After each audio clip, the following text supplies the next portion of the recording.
네, 어제 미국의 주택 착공 및 건축 허가 데이터가 업데이트가 됐죠. 7월 신규 주택 착공, 허가 모두 증가세를 이어갔습니다. 시장 컨센을 조금 상회, 부합하는 정도였고요. 종합해보면 미국의 경제가 상당히 탄력성을 갖추고 있다라고 해석을 하는 것 같습니다. 전반적으로 미국 주택 착공 7월은 MOM으로 3.9% 증가를 했죠. 145만 2천 건으로 지금 집계가 된 거고요. 시장 컨센과 비슷했습니다. 그리고 YOY로 보면 5.9% 증가를 한 것이고요. 그 증가폭은 22년 4월 이후 어느 정도 최고치라고 볼 수가 있기 때문에 결국에는 매물로 나온 주택 공급이 상당히 적은 그런 주택 시장을 엿보이고 있습니다. 신규 수요가 늘어날 수밖에 없는 것이죠. 기존 주택의 세컨드리 마켓이죠. 공급 부족 현상이 이어지고 있다 보니까 아무래도 새롭게 집을 지어서 그 물량을 채울 수밖에 없는 상황이 이어지고 있다. 이로 인해 신규 착공과 허가 신청이 다소 늘어나는 추세가 이어지고 있다라고 보여지고 이번에 발표된 사실 미국의 주택 착공 건축 허가 데이터는 그렇게 크게 의미가 있다고 보기는 좀 어렵고요. 다만 시장에서는 어느 정도 미국 경제의 탄력성을 엿본 것이다라고 해석을 하면서 좀 긍정적인 흐름으로 흘러갔지만 지금은 좋은 데이터가 나오면 또 굿뉴스가 배드뉴스가 되는 그런 상황이죠.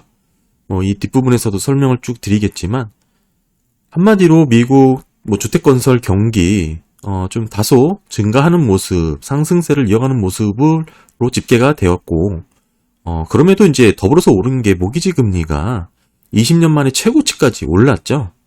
이 부분은 사실 주택시장에 있어서 크게 개선되고 있는 흐름에 어느 정도 찬물을 끼얹는 그런 현상이기 때문에 지속적으로 이런 현상이 금리의 부담 없이 아랑곳하지 않고 계속적으로 개선되고 좋아질 것이다 이렇게 해석하기가 상당히 어렵습니다.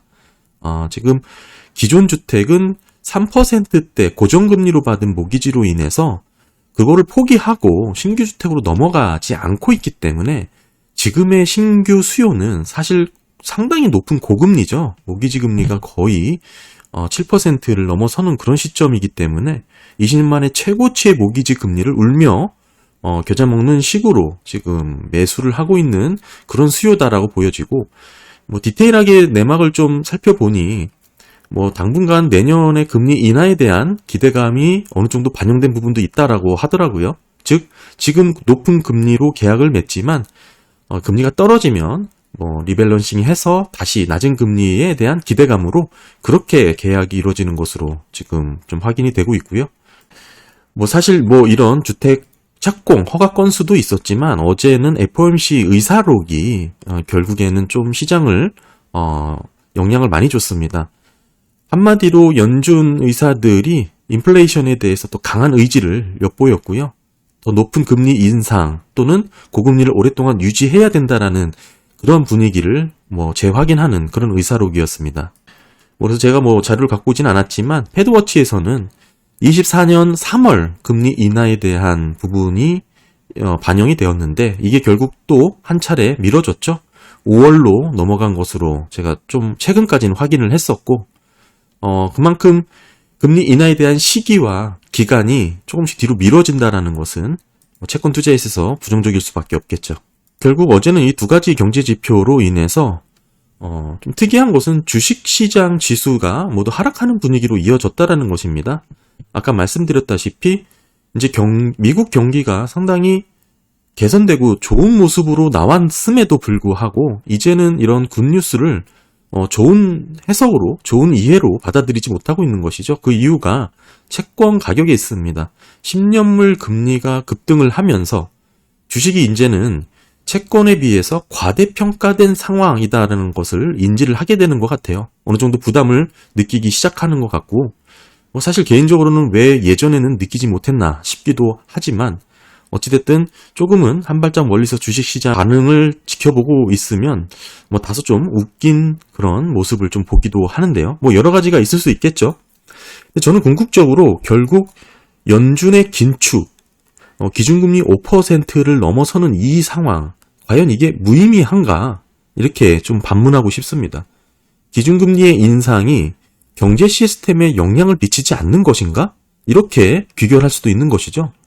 사실 이거는 말이 안 되는 부분인 게 어느 정도 저는 기준금리 인상, 연준의 긴축이라는 영향은 시차를 갖고 미국 경기에 영향을 미칠 것이라고 보고 있습니다. 지금 이렇게 탄탄하게 주택 경기도 어느 정도 반등하는 모습, 개선되는 모습이 나오고 있지만 말이 안 되는 부분이라고 저는 생각을 하고 있는 거고 어느 정도 시차의 차이는 있겠지만 궁극적으로는 경기 침체 또는 금융 불안으로 넘어갈 것이다 라고 그런 비율을 갖고 있습니다.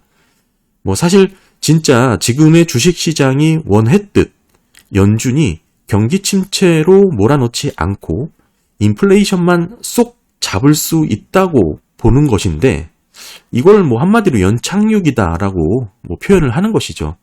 근데 사실 이거는 적당히 경기 둔화가 나타나야 가능한 것입니다. 지금처럼 상당히 경기 회복력이 탄력성으로 긍정적으로 이렇게 나타나는 상황, 한마디로 미국 경기가 너무 강하다. 지금 애틀랜타 연은이 3분기 GDP를 5%로 상향 조정했죠. 물론 초기이기 때문에 앞으로 떨어지긴 하겠지만 어찌됐든 미국 경기가 탄탄하다는 것입니다. 이렇게 너무 또 경기가 좋으면 주식시장은 기대하는 바가 아닙니다. 안 좋은 것이에요.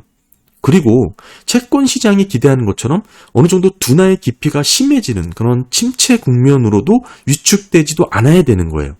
한마디로 주식시장은 상당히 절묘한 밸런스를 잡아야 되는 것, 상당히 어렵겠죠. 거기에 지금 베팅을 하고 희망과 기대를 걸고 있다는 것입니다.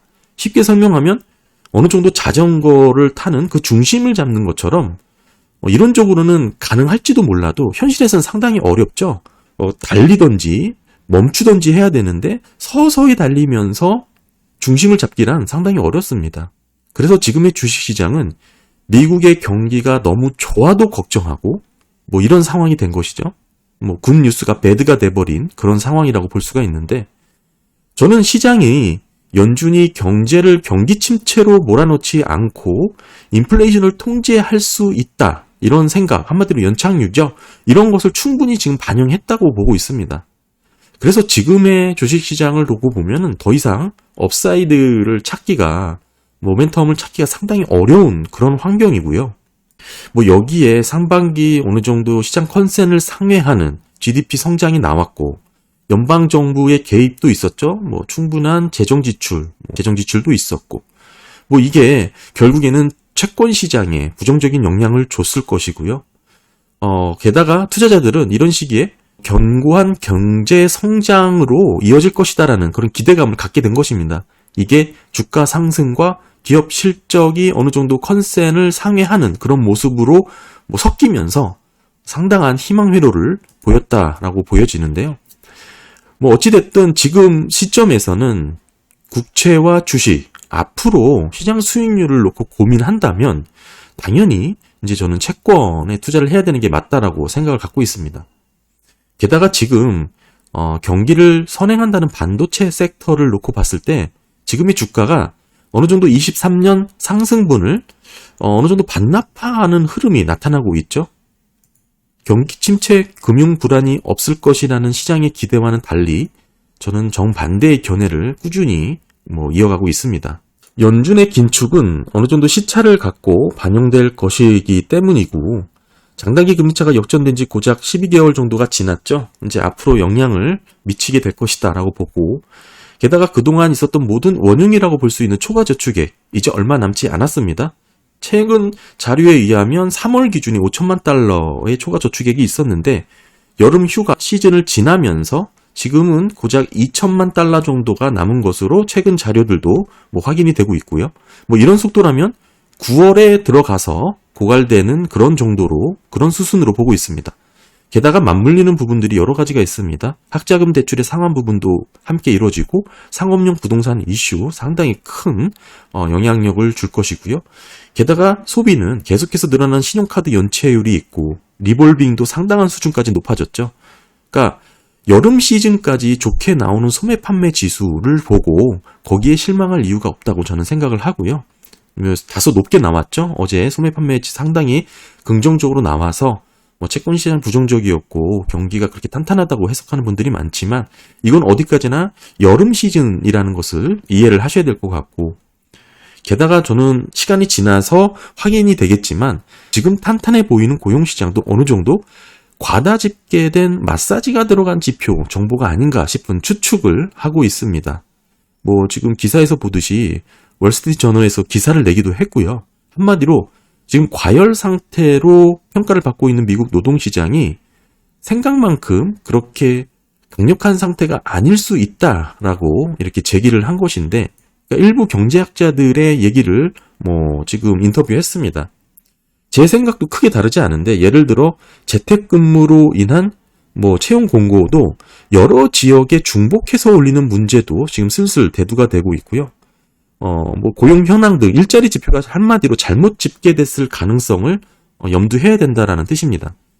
공격적인 금리 인상에도 불구하고 좀처럼 노동 과열이 식지 않고 있는 것에 대한 의문을 품고 있는 저를 비롯해서 일부 경제학자들도 이렇게 포함이 되고요. 이를 엿볼 수 있는 게 사실 빈 일자리 수는 계속해서 늘고 있죠. 그 다음에 노동 시간은 줄고 있고 경제활동 참가율도 역대 최저 수준에 머물고 있고, 그런 상황에서의 낮은 실업률이라는 것 한번 종합해서 생각을 해야 된다는 것입니다.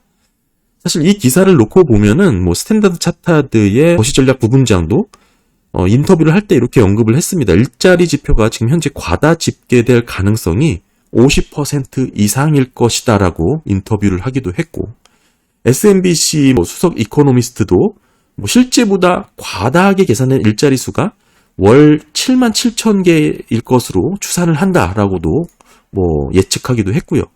UBS 이코노미스트도 마찬가지로 비농업 일자리 수가 수십만 개는 더 많이 잡혔을 가능성이 크다 이렇게 언급을 하기도 했습니다. 이렇게 언급을 하게 된 이유는 실제 경제 위기 여파를 경험했던 금융위기죠. 08년도. 이때 미국의 일자리 수가 총 170만 개 과다 집계된 것이 나중에 확인된 사례가 있습니다. 이게 세금 데이터로 나중에 재확인이 된 것인데, 그러니까 스타트업 일자리라든지 폐업한 일자리 수가 통계에 정확하게 반영되지 않아서 오류를 일으킨 것이죠. 그래서 고용지표, 탄탄한 실업, 지금 고용시장에 대한 지표를 마냥 그대로 해석하기보다는 근본적인 경기에 대한 전반적인 상황을 함께 고려해서 비교를 하는 게 좋다고 생각을 하고요. 저는 여전히 지금 상황에서는 경기 침체, 금융 불안을 피하기는 어렵다라고 생각을 갖고 있습니다. 특별히 기업들의 재무 조달 비용 자체가 높아지면 그로 인해서 활발한 경제 활동을 할 수가 없는 그런 상황이라는 뜻입니다. 게다가 100번 양보해서 경기 침체를 피하고 어느 정도 둔화에 그치는 상황을 연준이 만들었다 치더라도 지금은 주식이 상당히 고평가되어 있다라는 시기입니다. 더불어서 국채가 크게 저평가되어 있는 그런 상황이기 때문에 오히려 그 부분은 투자의 기회 요인으로 저는 해석을 하고 있습니다. 어느 정도 국채 투자를 하는 데 있어서 지치고 힘들고 뭐라 그럴까요? 조금 상당히 괴로운 시기를 보내고 있긴 하지만 분명한 것은 달라진 것은 없습니다. 펀더멘털이라든지 미국의 경제 지표라든지 특히 이제 연준이 목표로 하는 아주 절묘한 그런 밸런싱을 맞추면서 침체 없고 딱 인플레이션만 잡게 되는 그런 균형점은 글쎄요, 역사적으로 봤을 때 한두 번 있었을지 모르지만 지금같이 급격하게 기준금리를 올렸던 상황, 그리고 지금 수차례 반복됐던 통화량이 줄어들고 있는 이런 상황, 게다가 재정 지출의 한계에 봉착에 달한 상황, 여러 가지 상황을 놓고 봤을 때는 지금 현재는 국채를 투자를 할 만한 그런 이유가 상당히 많다. 저는 그렇게 생각을 하고 있습니다. 네, 감사합니다.